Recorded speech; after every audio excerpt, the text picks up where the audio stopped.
Hello guys. तो आज मैं शिमानो FX 4000 सीरीज़ रेल का फुल सर्विसिंग करने जा रहा हूँ। तो जैसे कि आप देख सकते हैं, इसका जो ड्रैग नॉब है उसमें पूरा ग्रीस लग चुका है, तो उसको मैंने थोड़ा सफ़ा किया है। एक कॉटन क्लॉथ लिया है और फिर मैं इसका हैंडल को निकाल रहा हूँ ताकि जो आगे का प्रोसेस है उसको खोलने में तकलीफ़ ना हो। और जो इसमें स्पूल है उसका ऊपर जो ड्रैग लगा होता है उसमें आप लोगों को ग्रीस नहीं लगाना है। अगर आप लोगों को इसको क्लीनिंग करना है तो इसका जो ऊपर का पिन है उसको निकालना पड़ेगा। फिर इसका वॉशर लूप को निकाल के सफ़ा करके वापस ग्रीस डाल के फिर उसको आपको इंटेकली उसको डालना पड़ेगा। और कुछ कुछ बातें जो हैं आपको ध्यान में रखना है, जैसे कि जब आप ग्रीस लगाता है तो उसका जो मेन गियर होता है उसमें डालना है, फिर आपका ऑसिलेटरी गियर होता है उसमें डालना है, पिनियन गियर होता है उसमें डालना है, और बाकी जो है आपका बियरिंग, इसके बाद में आर्म बेल, फिर आपका रोटर शाफ्ट में आप थोड़ा सा लेयर लगा सकते हैं लेकिन ज़्यादा नहीं लगाना है। फिर जो आपका मेन गियर का भी जो है टीथ में लगाना है, आपको पूरा जो ग्रीस का पूरा उसको डंप इन नहीं करना है, बस थोड़ा सा लेयर चढ़ाना है।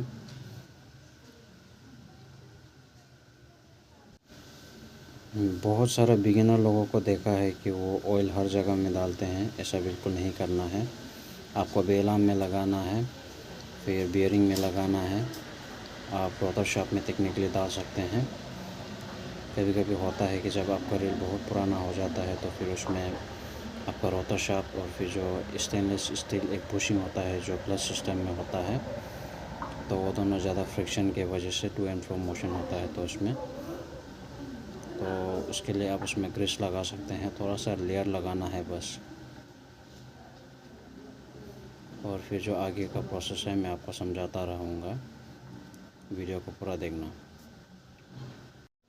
और आपका जो क्लीनिंग प्रोसेस है उसको आप अगर पूरा डिग्रेसिंग करना चाहते हो तो आइसोप्रोपाइल अल्कोहल आता है, तो जो 99% कंसनट्रेटेड के साथ में, तो उससे आप जो आपका जो मेटेलिक पार्ट्स है उसको ध्यान में रखिएगा।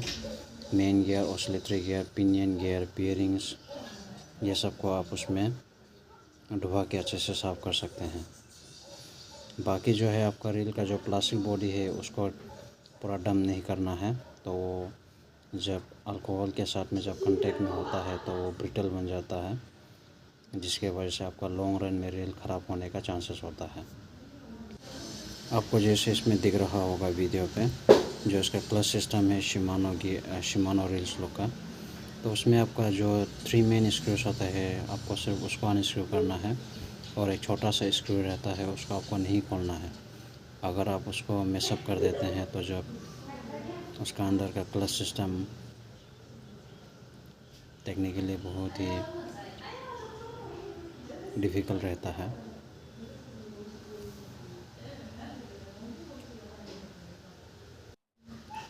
और आपको जो क्लच सिस्टम है उसमें आपको बिल्कुल भी ग्रीस या फिर ऑयल नहीं लगाना है, क्योंकि इसका जो क्लच सिस्टम है वो बेसिकली आपका फ्रिक्शन पे काम करता है। अगर आप उसमें ज़्यादा लुब्रिकेटेड कर देगा तो फिर वो स्लिप करेगा। इसके बाद में आपका जो एंटी रिवर्स, एक्चुअली ये मेरा रील नहीं है, किसी और का सर्विसिंग के लिए भेजा गया है। तो आप देख सकते हैं अभी मैं बॉडी को खोल रहा हूँ। तो प्रीवियसली इसमें बहुत सारा ग्रीस, इसके बाद में ब्लैक ऑयल, इंजन ऑयल जो रहता है वो सब डाला गया था। तो आप जैसे ये वीडियो में देख पा रहा होगा कि बिना रोटर शाफ्ट को निकाले आप मेन गियर को नहीं निकाल सकते हैं। तो आपका जैसे कैपेलन रील्स हो गया, जैसे एक्सियन का 4000 सीरीज़, उसमें आप बिना रोटर शाफ्ट को निकाल के भी ऑक्सिलेटरी गियर नहीं, मेन गियर को निकाल सकते हैं।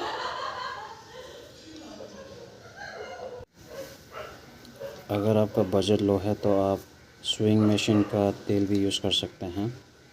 लेकिन उसमें क्या रहता है कि उसका विस्कोसिटी थोड़ा कम होता है, जिसकी वजह से जब लॉन्ग रन में आपका रील से ऑयल पूरा ड्रेन हो जाएगा, जो जगह में आपको चाहिए उससे निकल के कहीं और जगह में पहुंच जाएगा वो।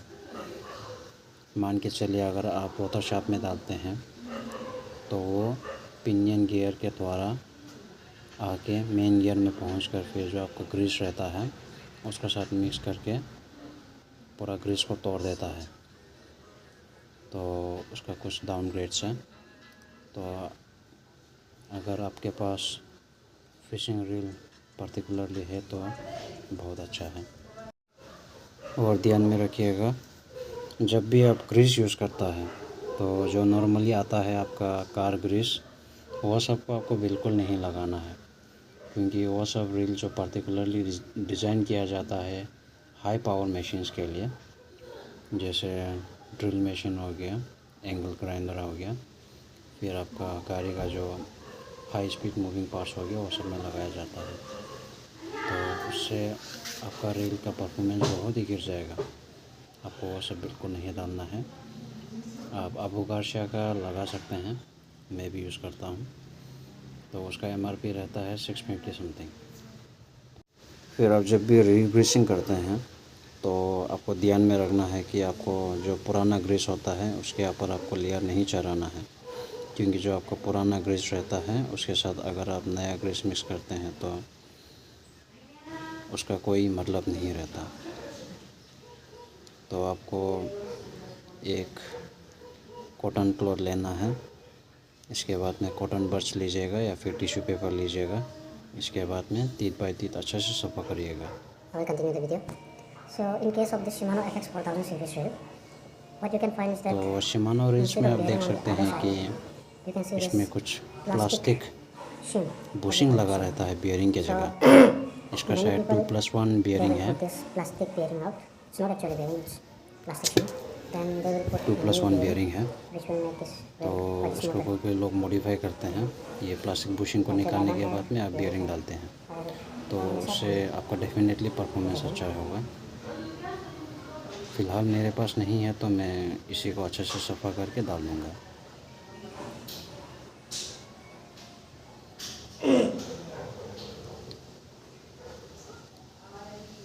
All done.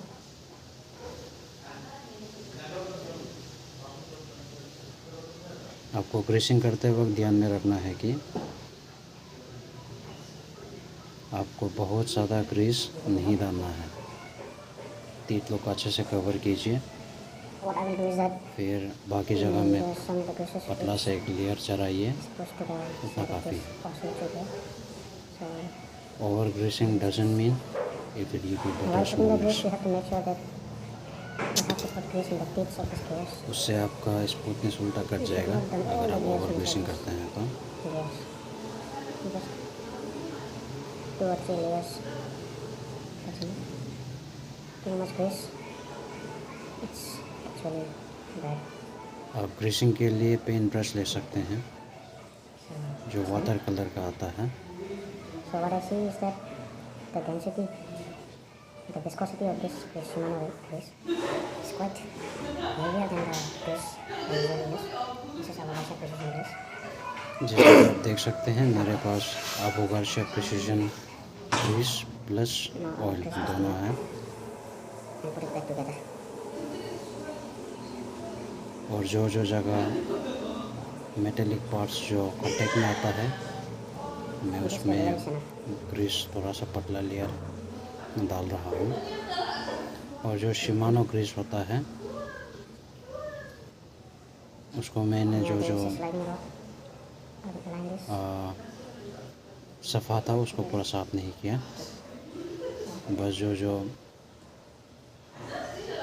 ओवररन के कारण काला हो चुका था वो लोग को सफ़ा किया है।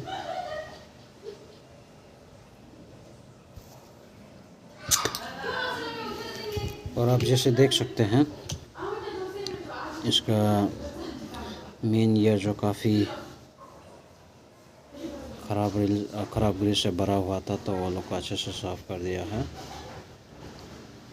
तीत बाय तीत पूरा कवर करके isopropyl alcohol. जो काला दाग है सबको निकाल दिया है। But for आपको this one, I bearing can को say निकालना है, it इसके is बाद में उसको आपको चेक करना है। just अगर अच्छा कंडीशन में है तो आप उसको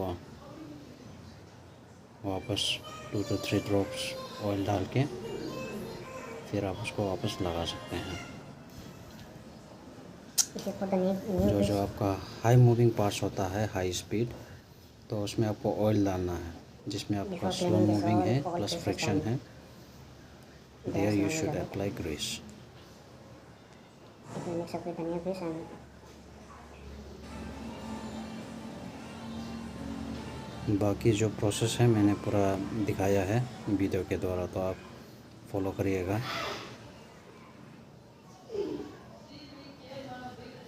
और जो स्टेप्स आपको विजुअली समझ में नहीं आएगा उसको मैंने ऑडियो के द्वारा कवर अप किया है। और अगर कुछ और क्वेरीज रहता है तो आप कमेंट सेक्शन में this आप is the proper way of पूछ pressing. सकते हैं, डेफिनेटली मैं जवाब दूंगा। Cover all the things.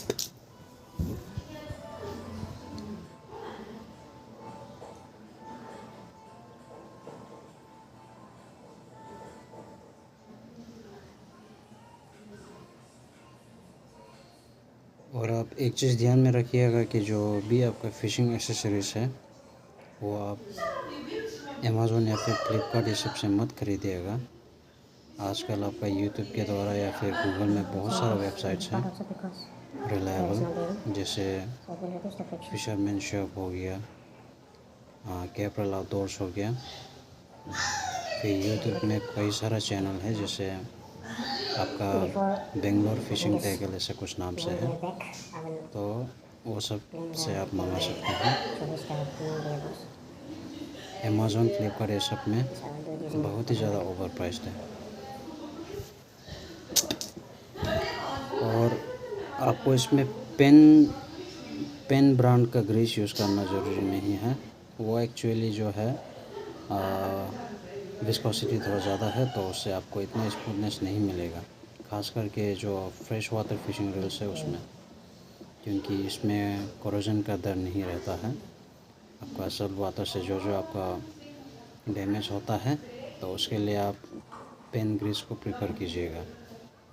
जो मेरे पास है ये सब फ्रेश वाटर के लिए है।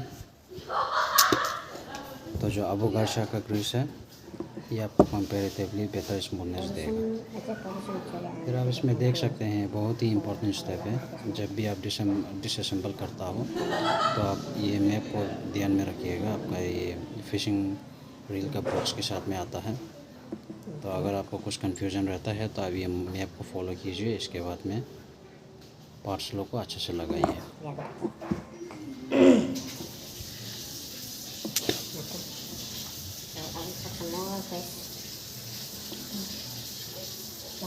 और जो इसमें प्लास्टिक बुशिंग था उसमें मैंने थोड़ा सा ग्रीस चढ़ाया है, क्योंकि इसमें आपका थोड़ा सा फ्रिक्शन रहेगा।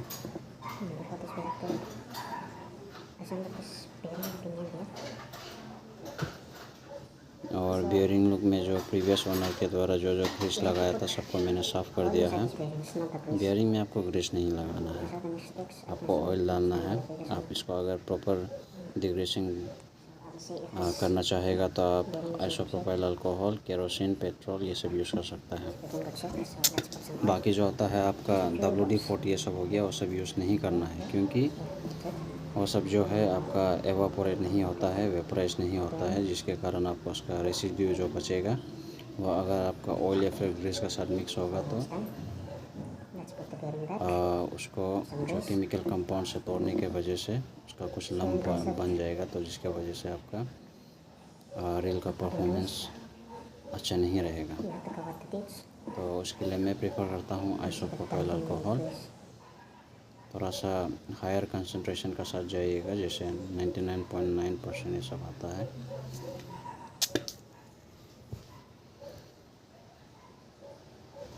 और एल्स आप पेट्रोल, केरोसिन ये सब भी यूज़ कर सकते हैं, लेकिन आफ्टर क्लीनिंग आपको सन ड्राई थोड़ा करना पड़ेगा। Approximately 1 hour. a little bit more.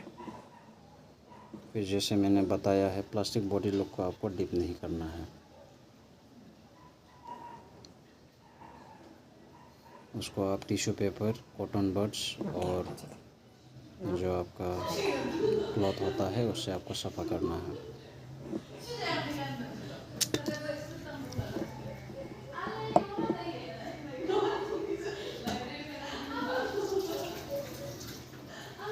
What is the use of this small plastic? I didn't get it so far. Maybe it's to reduce the friction between this real body and the pinion tip of this pinion gear. Maybe. Now put it back. Nice and slowly. फिर जब आप reassemble कर रहा हो Some more grease. तो उसमें आप पहले मेन गियर को डालिएगा, It's not required, उसके but बाद में रोटर शाफ्ट को I like it this डालिएगा, way. क्योंकि Otherwise I fits properly. अगर आप पहले रोटर शाफ्ट को डाल देते हैं तो आपका मेन गियर नहीं घुसेगा, उसमें जो तीत रहता है बॉटम में Grease. So this वो way. आपको अलाउ नहीं करेगा। Okay. तो इसमें आप जैसे देख पा रहा होगा, मैंने मेन गियर का जो ऊपर हिस्सा होता है उसमें थोड़ा सा लेयर चढ़ाया है, उसका कोई ज़रूरी नहीं है, लेकिन मैं थोड़ा सा लगा रहा हूँ। फिर आप मेन गियर को लगाने के बाद में फिर पिनियन गियर को थोड़ा घुमाते हुए आपको थोड़ा ग्रीस लगाना है। While you rotate. 킬로 여자. Apply some grease. 제발. The plastic thing is not same, okay? It's pushing. फिर इसमें आप देख पा रहा होगा, इसमें कुछ मेटल शिम्स है, This is small material. और वो सब आपको इंटैक्टली रखना है। अगर उसका मिसप्लेस हो गया तो फिर आपका अलाइनमेंट में गड़बड़ Earlier it होगा। was making some rubbing noise, but now it's gone. तो आप जैसे देख पा रहा होगा, मेरा पास अपना personal reel Earlier I have capital some car एक्सियन races in 4000 reel है, It तो just ये ended मैं up करीब getting 8 साल से चला रहा lot हूँ, better. अभी भी बहुत स्मूथ है। So ये brand मैं डेली हर एक महीने में रिग्रेशन करता हूँ। put some grease. फिर अब इसमें जो रोटर शाफ्ट होता है उसमें जैसे मैंने बताया, आप उसमें ऑयल का लेयर चढ़ा सकते हैं, लेकिन जो मेरा प्रोसेस है उसमें मैं ग्रीस डाल रहा हूँ, क्योंकि ये रिल में थोड़ा प्रॉब्लम था कि जब भी आप टू एंड फ्रो मोशन में होते हैं तो उसमें कुछ प्लास्टिक रबिंग का कुछ साउंड आता है, तो उसको एलिमिनेट करने के लिए। अदरवाइज़ अगर आप ऑयल डालते हैं तो थोड़ा स्मूथनेस रहेगा उसमें।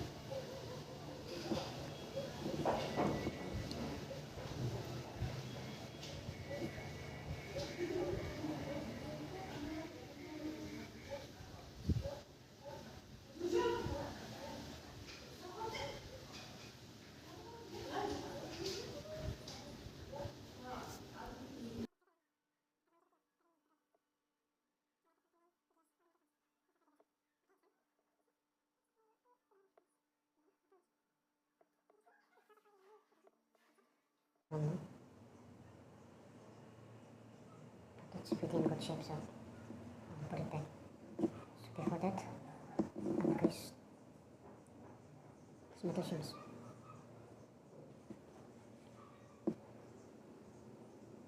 Apply it evenly. A drop of oil.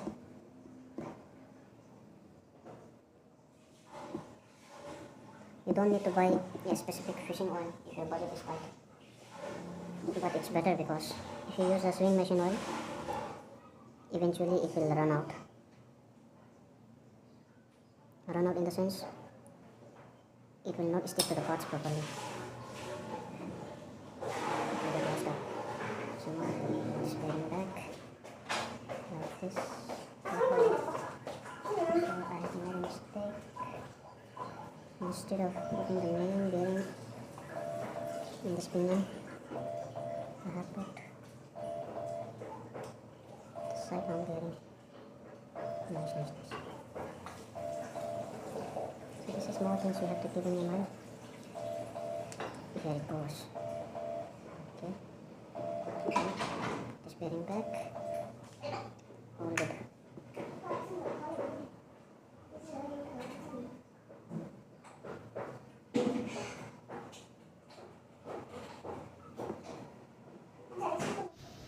और ये पार्ट बहुत ही इम्पोर्टेंट है। जब भी आप रीस्क्रू कर रहा हो तो उसमें आपका जो स्क्रू का हेड होता है उसको आपको हल्का सा बॉडी में टच कराना है, आपको कम्प्लीटली टाइट नहीं करना है, क्योंकि अगर उसमें आपका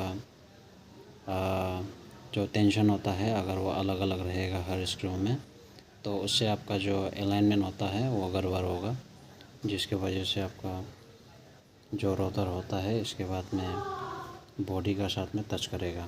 तो इसके बाद जो भी आपका गियर स्लो का जो तीत होता है वो सब भी अच्छा से एक दूसरे को टच नहीं करेगा, तो उससे आपका लॉन्ग रन में रेल ख़राब होगा और आपको बेहतर स्मूथनेस भी नहीं मिलेगा।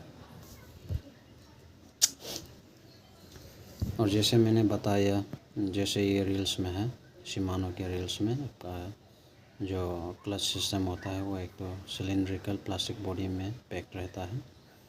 उसका जो आपका छोटा स्क्रू रहता है उसको आपको खोलना नहीं है, सिर्फ आपका जो Now put this rotor back 3 main screws है वो into the सबको reference खोलना pin. है। फिर ये इसमें आप देख सकता होगा मैंने Like smooth. रोटर को लगाया है, लाइटली टाइटन करने के बाद में स्क्रूज को फिर आपको उसको हल्का सा स्पिन करना है, उससे आपका जो तीतों का अलाइनमेंट है वो सही रहेगा। Feel the tension.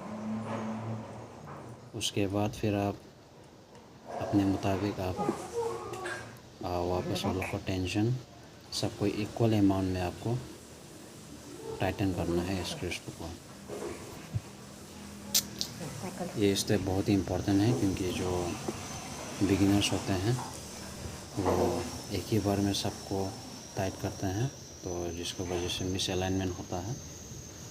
ये चीज़ आपको ध्यान में रखना है।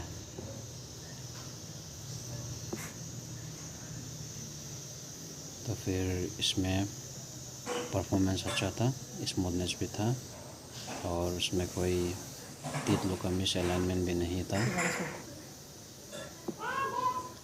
तो ये स्टेप है आपको फॉलो करना है।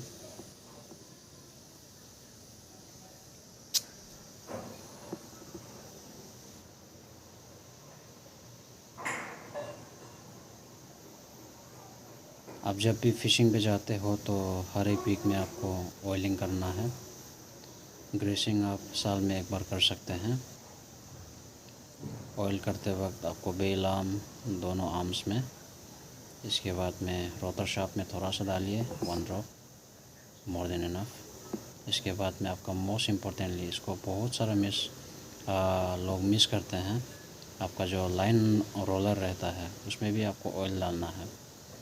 तो अगर वो ड्राई रहेगा, अगर वो अच्छा से नहीं घूमेगा तो क्या होगा, जब भी आप लाइन रिट्रीव करते हैं तो उसमें आपका स्पूल में अच्छा से फील नहीं होगा, जिसके वजह से आप जब कास्टिंग करते हैं तो उसमें आपका कास्टिंग डिस्टेंस कट जाता है और आपका विंड नोट ये सब आने का भी चांसेस रहता है, खास करके आपका जो ब्रेड लाइंस होता है उसमें। Let's put this thing back.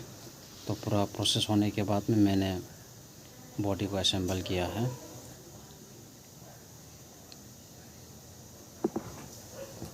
कुछ स्क्रूज लोग का मेरा पास स्क्रू ड्राइवर साइज़ नहीं था, तो उसके लिए मैंने कुछ जुगाड़ किया है। जो नेल कटर का आपका पार्ट रहता है उसको मैंने फाइल से थोड़ा फाइलिंग करके उसको फ्लैट किया है। आप उसमें सीजर भी यूज़ कर सकते हैं। इसके बाद जो आपका एंटी जो आपका अनस्क्रू बोल्ट होता है उसको लगाया है, बोल्ट नहीं है स्क्रू है।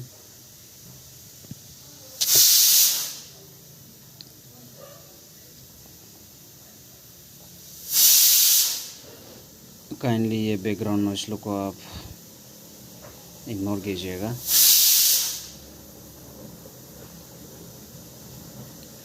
और आपका जो क्वेरीज रहेगा आप उसको कमेंट सेक्शन में लिखिए, मैं ज़रूर रिप्लाई करूँगा।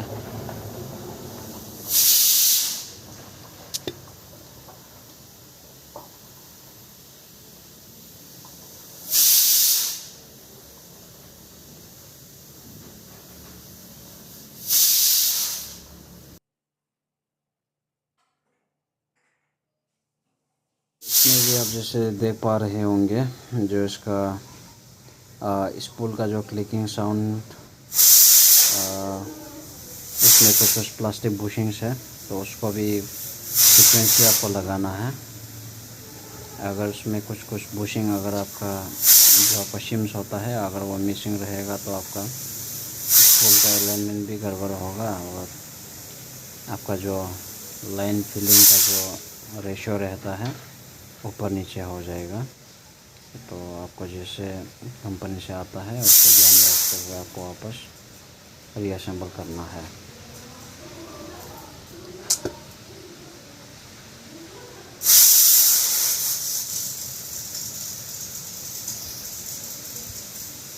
शिमानो FX4000 बहुत ही बेसिक ग्रिल है। आप इसको घर बैठे आराम से आप उसको सर्विसिंग कर सकते हैं। बस कुछ चीज़ें हैं आपको बस ध्यान में रखना है और सब प्रोसेस मैंने वीडियो में कवर अप किया है, आप उसको फॉलो कर सकते हैं।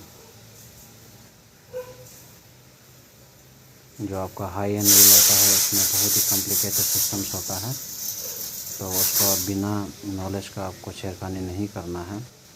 अगर उसमें खास करके जो एंटी रिवर्स जो क्लच सिस्टम होता है अगर उसमें गड़बड़ी हो गया तो आपको रीअसेंबल करने में बहुत ही ज़्यादा दिक्कत होगा।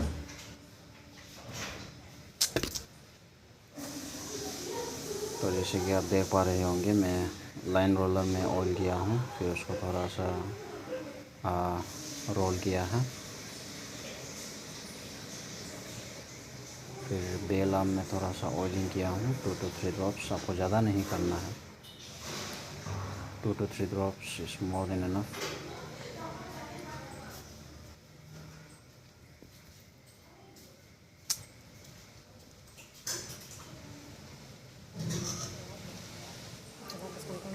That's it guys.